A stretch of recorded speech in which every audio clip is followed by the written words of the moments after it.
आप लोग ऐसी लड़ाई लड़ रहे हैं जिसका कोई अंत नहीं है। कोई अंत नहीं होगा, इसका अंत आप ही का होगा। इंसान का ही अंत होता है, कभी किसी धर्म का अंत नहीं हुआ, ये ध्यान रख लीजिएगा। आपके जैसे कितने ही आए और कितने ही चले गए। हज़ारों साल पुराना है धर्म, आप हज़ारों साल पुराने नहीं हैं। अंत आप ही का होगा।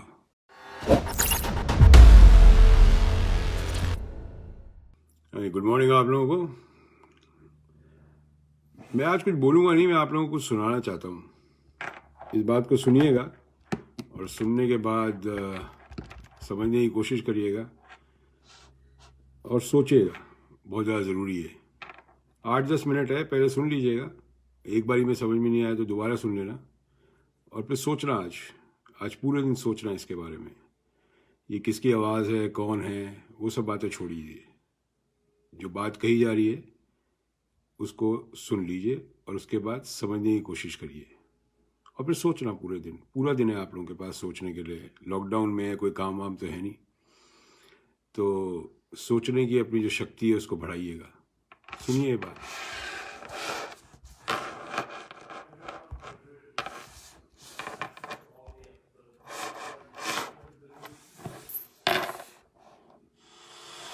मैं ये एक आपसे जो आप ध्यान देना विशेष रूप से, मैं कुरान की एक आयत आज कोट कर रहा हूं, गुरु महाराज की बताई हुई है और वेरीफाइड है।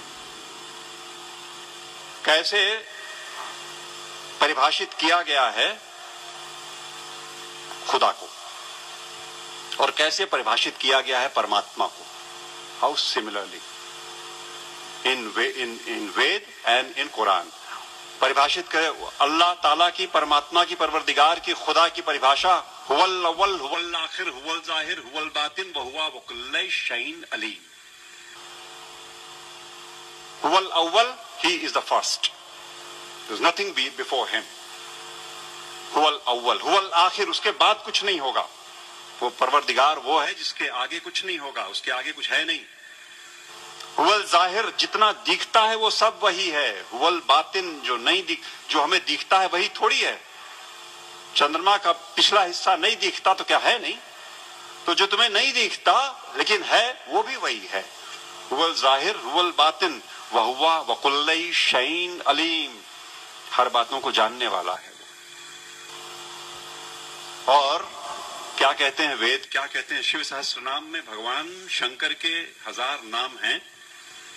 अनाद्यंतः व्यक्ता व्यक्तः बहुश्रुतः। अनाद्यंतः, जिसका आदि नहीं, जिसका अंत नहीं। अनाद्यंतः व्यक्ता व्यक्तः, जो व्यक्त है वो सारा वही, जो अव्यक्त है वो वही। बहुश्रुतः, सर्वज्ञ, सब कुछ जानने वाला। कॉन्शियसनेस का सोर्स है ना वो, इसलिए सब कुछ जानने वाला वही परमात्मा, वही परवरदिगार। और Bible, I am the alpha and the omega, I am the alpha and the omega, I am the first and the last. किससे लड़ रहे हो और क्यों लड़ रहे हैं? हम क्यों नहीं कोर में जाते और उन एक बातों को देखते जो एकदम एक तरीके से डिफाइन करता है उस परमात्मा को, और उसको छोड़ करके हम छिलकों पे लड़ाइयां लड़ रहे हैं। गूदे छोड़ करके हम छिलकों पे लड़ाइयां लड़ रहे हैं। जाने कमा रहे हैं, दुकानें जलाते हैं, शहर फूंक देते हैं, और अपने इस देश की और आसपास के पड़ोसी देशों में भी तबाहियां कटी हुई हैं छिलकों की लड़ाई पे।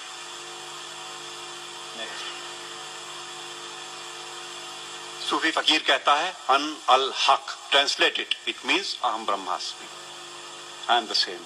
अन अल हक, ये सूफी फकीर बोलते हैं। लेकिन हम हैं कि लड़ने से बाज नहीं आने वाले। हम हैं वो इसे नहीं सुनेंगे, न मानने को तैयार होंगे। वो वही बात होली बाइबल जब कहती है कि I am the way, the truth and the life, no one cometh unto the father but by me. But by me means through the soul, जो हमारे अंदर वो ज्योति का पुंज है, उसी के थ्रू रास्ता अंदर जाएगा।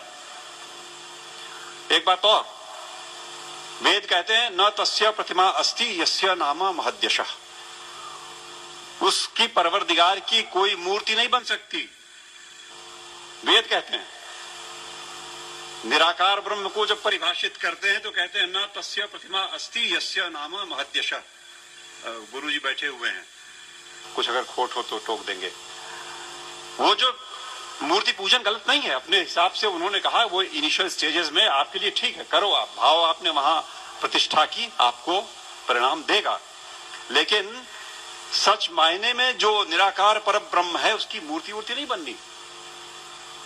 तो बातें फिर वही सारी की सारी, जहां एका है वो देखेंगे नहीं, जहां झगड़ा है वहां बैठे हुए हैं, वहां हथियार निकाल लिए हैं। नेक्स्ट, सच बात तो यह है कि आज की दिक्कत यह है कि ये अधर्म जो है ये धर्म के रूप में चला आया है। समस्या ये हो गई, जो नहीं करने लायक बातें हैं उन्हें हम मानते हैं कि ये धार्मिक है। सती प्रथा थी कभी इसी देश में ना, 6 साल की बच्ची का ब्याह कर दिया, उसे शादी पता नहीं, गुड़िया गुड्डी खेलती हुई, और वो बैठी और मिठाई खा करके बीवी बन गई, पत्नी हो गई। और बगल के गांव का लड़का 8 साल का किसी बीमारी में चला गया, अब ये सती हो गई। अब इसे चढ़ा दो किसी ढेर सारे लकड़ी के ढेर पे और लाठियों से पीट के और ढोल ढपाटे मचाते हुए सती कर दो। पागलपन। It was never a prescription of any of the religions that we had. लेकिन वो एक बार धर्म मान लिया लोगों ने तो अपनी बेटियों को जला दिया। दिक्कत तब है जब देश में अधर्म धर्म का लबादा ओढ़ के आता है, लड़ाई लंबी हो जाती है। हम उसे धर्म मानते हैं जो अधर्म है। अभी चल रहा है, मैंने कैंपेन किया जबलपुर में, एंटी क्रैकर कैंपेन। दिवाली पे मर्यादा पुरुषोत्तम भगवान राम के आगमन के नाम पे ये देश विश्वनाथ जी 6,000 करोड़ रुपए का बारूद अपने आसमान में भरता है। 6,000 करोड़ का बारूद उस देश में जहां दिवाली के दिन करोड़ों के हाथ में एक बताशा नहीं और एक दिया नहीं। अधर्म। जुआ खेलते हैं, शराब पीते हैं, दिवाली में लक्ष्मी जी प्रसन्न हो जाएंगी जुआ खेलने से। What a madness is that. लेकिन चल रहा है। अधर्म जब धर्म का लबादा ओढ़ के घुसेगा समाज में तो नहीं निकलेगा आसानी से। और अगर वो निकलेगा आपके प्रयास से, आप जगे हुए लोग हैं, आपके प्रयास से जाएगा। राह चलतों के प्रयास में से वो बात नहीं आनी, वो समझ ही नहीं सकते। या आप सुन तो रहे हो, आप शायद समझ भी जरूर रहे होगे। इस देश का एक बड़ा हिस्सा इन बातों को न सुन पाएगा न समझेगा। धैर्य नहीं उसके पास, समझ भी नहीं उसके पास। और आवश्यकता इस बात की है कि अधर्म जब धर्म का लबादा ओढ़ के आए तो पहचान के इग्नोर कर दो। लड़ाई नहीं लड़नी, आवश्यकता नहीं उससे लड़ाई की। It only needs to be ignored and probably that will do the trick. Next, सच बात तो यह है कि हम, जैसा मैं कह रहा था कि हम छिलकों की लड़ाई में लगे हुए हैं, गूदे की ओर ध्यान नहीं दे रहे।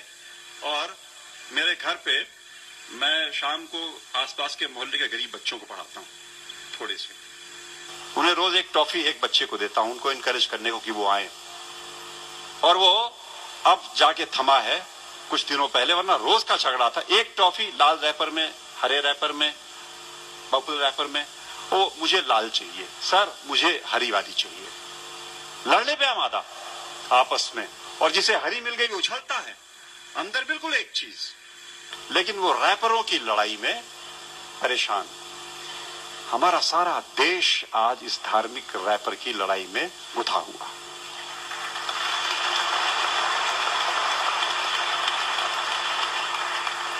और यकीन मानो आपकी वो परवरदिगार ऊपर से देखता होगा तो बड़ा हंसता होगा।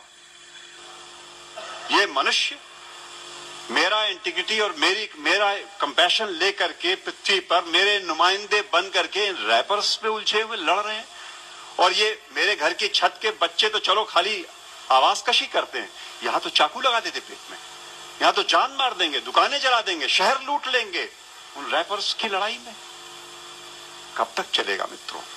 सच बात तो यह है, मैं हल्का महसूस कर रहा हूं आज आपके बीच में ये बातें कह करके।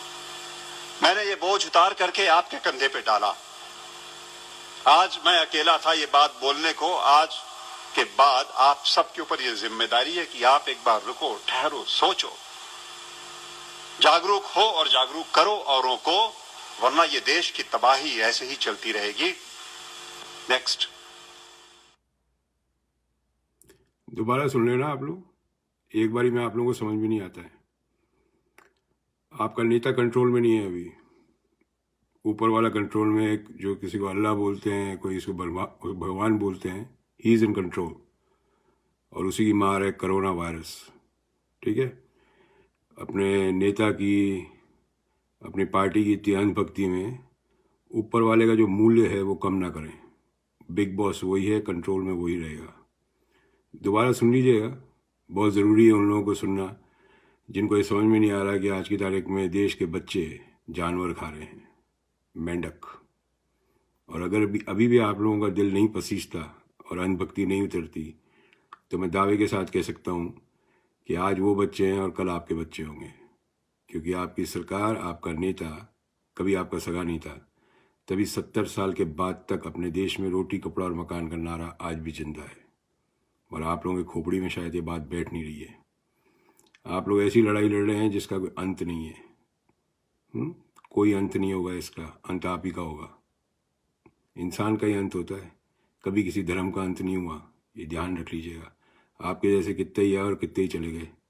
हज़ारों साल पुराना है धर्म, आप हज़ारों साल पुराने नहीं हैं। अंत आप ही का होगा। और अंत कितना दर्दनाक हो सकता है, कितना भयंकर हो सकता है, वो नीचे एक वीडियो डाला हुआ है जहाँ पे बच्चे मेंढक खा रहे हैं बिहार में। देश के बच्चे हैं वो, देश का भविष्य। हर एक बच्चा देश में जो पैदा होता है वो उतना ही इम्पोर्टेंट होता है जितना आपके नेता का बच्चा है। अपने नेता को इतने सर पे मत चढ़ाएं कि आपको ये पता ही नहीं लगे कि आपकी छत कब की उड़ गई। ठीक है, लगातार बोलते आ रहा हूँ मैं पिछले 5 साल से, और बोलता रहूँगा ताउम्र जब तक जिंदा हूँ। ये मेरा दायित्व है और यही मेरा कर्तव्य है। इसी को देशभक्ति बोलते हैं। बाकी आप लोग जानो आपका काम। ठीक है, if you really want to kill yourself, you better kill it today. Okay, दूसरों को मारने से अच्छा है आप खुद ही मर जाएं। क्योंकि देश किसी के बाप की भपोती नहीं है, किसी की नहीं है। देश का नाम ही सबसे बड़ा है। किसी नेता का नाम देश से बड़ा करने की कोशिश मत करिए। इतिहास उठाइए और एक बारी पढ़िए, जब जब ये हुआ है देश में क्या हुआ है। और जो लोग अंधभक्ति में लिप्त हैं, तुम्हारा भविष्य खलास है। 1000 बारी बोल चुका हूँ। तुम बोल रहे थे कि चाइना में जानवर खाए जाते हैं, आज अपने देश के बच्चे जानवर खा रहे हैं। भुखमरी, क्राइम, बलात्कार अगले आने वाले 1 साल में बेहिसाब होगा देश में।